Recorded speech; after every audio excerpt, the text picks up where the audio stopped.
ശാസ്ത്രം ഒക്കെ ഒരുപാട് പുരോഗമിച്ചിട്ടുണ്ട്. ഒരുപാട് മേഖലകളിൽ, പ്രത്യേകിച്ചും ആരോഗ്യ മേഖലയിലൊക്കെ നമുക്ക് ഒരുപാട് മാറ്റങ്ങൾ കൊണ്ടുവരാൻ കഴിഞ്ഞിട്ടുണ്ട്.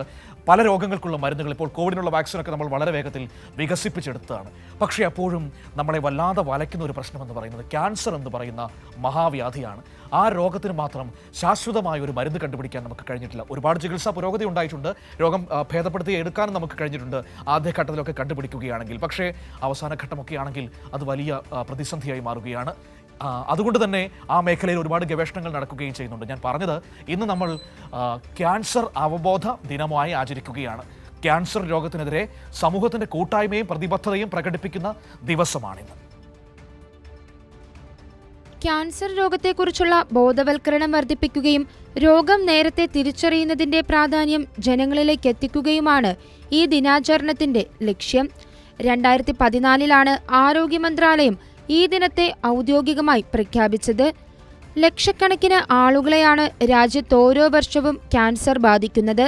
സമയോചിതമായ പരിശോധനയും ചികിത്സയും ലഭിച്ചാൽ രോഗമുക്തി നേടാനാകുമെന്ന് ആരോഗ്യ വിദഗ്ധർ ഓർമ്മപ്പെടുത്തുന്നു.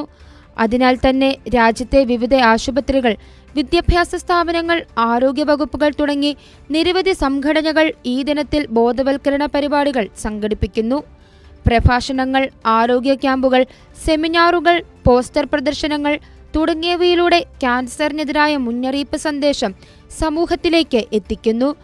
ജീവിതശൈലിയിൽ മിതമായ ആഹാരക്രമം പാലിക്കൽ, സ്ഥിരമായ വ്യായാമം, പുകവലി ഒഴിവാക്കൽ, മദ്യപാനം നിയന്ത്രിക്കൽ തുടങ്ങിയവ ക്യാൻസർ പ്രതിരോധത്തിൽ പ്രധാന പങ്കുവഹിക്കുന്നതാണെന്ന് വിദഗ്ധർ പറയുന്നു.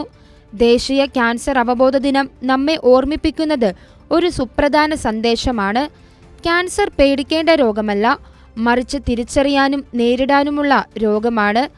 ആരോഗ്യപരമായ ജാഗ്രത പാലിക്കുമ്പോഴാണ് നമുക്ക് ക്യാൻസർ രഹിതമായ ഭാവിയിലേക്ക് മുന്നേറാൻ കഴിയുന്നത്. News desk, Kairali news.